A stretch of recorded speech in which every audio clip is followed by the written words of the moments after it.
संचालकांनी नेमकं काय केलं, काय म्हणजे कुठली बाजार समितीच्या मालकी हक्काची हे केलं, कुणाकुणा नाव केलं, काय सांगा? नाही, खरं तर त्या 3 संचालकांनी ते अनुभवी आहेत व त्यांच्या घरातला वारसा राजकीय वारसा आहे तिथं. आणि ज्या नेत्यांनी, हे नेते सुद्धा तेवढेच जबाबदार आहेत मी म्हणेन, ज्या नेत्यांनी त्यांना तिथं पाठवलेलं आहे ते कशासाठी पाठवलं आहे, त्यांच्यावर त्यांचा अंकुश नाही का?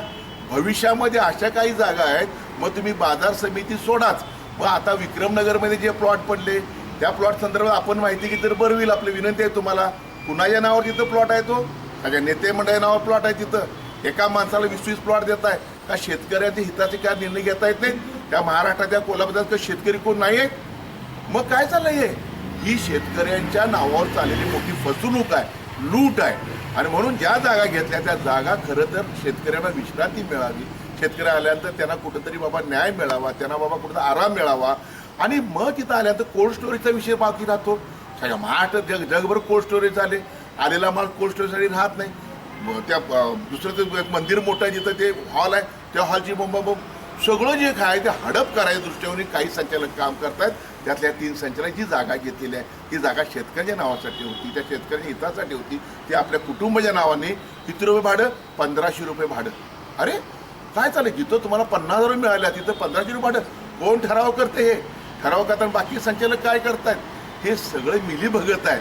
ती मिलीभगत ते शेतकऱ्यांच्या हितासाठी नाही आहे, स्वतः हितासाठी आहे. म्हणून हे संचालक जे आहेत त्यांना अपत्र झालेच पाहिजे, त्यांना कारवाई झालीच पाहिजे.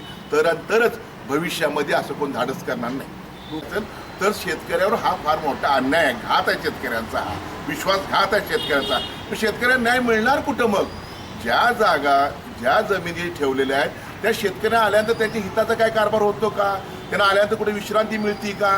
त्यांची बाबा आल्यानंतर कुठंतरी बाथरूम वगैरे आहे की आंघोळ्याला जागा आहे तिथं कुठं? ज्या गरजा आपल्याला आहेत, नीड आहेत आपल्याला, त्या काहीच नाही तिथं. अस्वच्छ आहे सगळं, रस्ते खराब आहेत. मग कोट्यवधी रुपये खर्च करायचे कुणासाठी करायचे? संचालकांसाठी नाही तर शेतकऱ्यांसाठी करायचं काम होतं. ते शेतकरी न करता स्वतःच्या कुटुंबासाठी तुम्ही जागा घेताय, हे पाप आहे ना.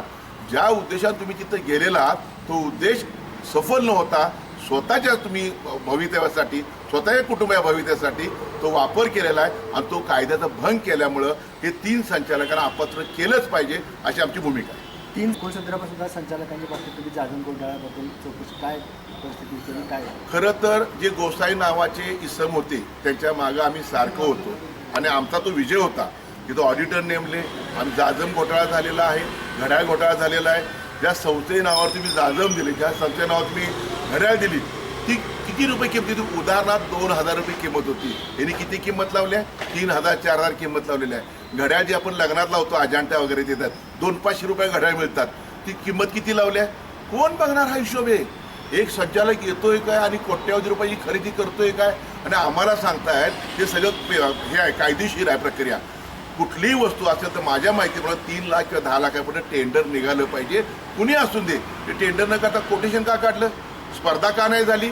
आता प्रशासनाला आम्ही विचारणार आहे, तुम्ही जे काय असेल वाहतूकमध्ये असून दे, जे खरेदीमध्ये असून दे, पशुखाद्य असून दे, हे जे तुम्ही घोटाळे झालेत म्हणून प्रशासक नेमलेच पाहिजेत. आणि तरच दूध का दूध पाणी होणार आहे. या शेतकऱ्याच्या दुधाचं मोल, शेतकऱ्याच्या कष्टाचं मोल पापी लोक खात आहेत असं मी म्हणेन. नक्कीच यापुढे सुद्धा आपण कोल्हापुरात विविध संस्थेमध्ये मोठा भ्रष्टाचार चालला असतो. शिवसेनेचे नेते संजय पवार साहेब त्याला लढा देत असेल, त्या पुढचाही आपण आढावा घेणार आहोत.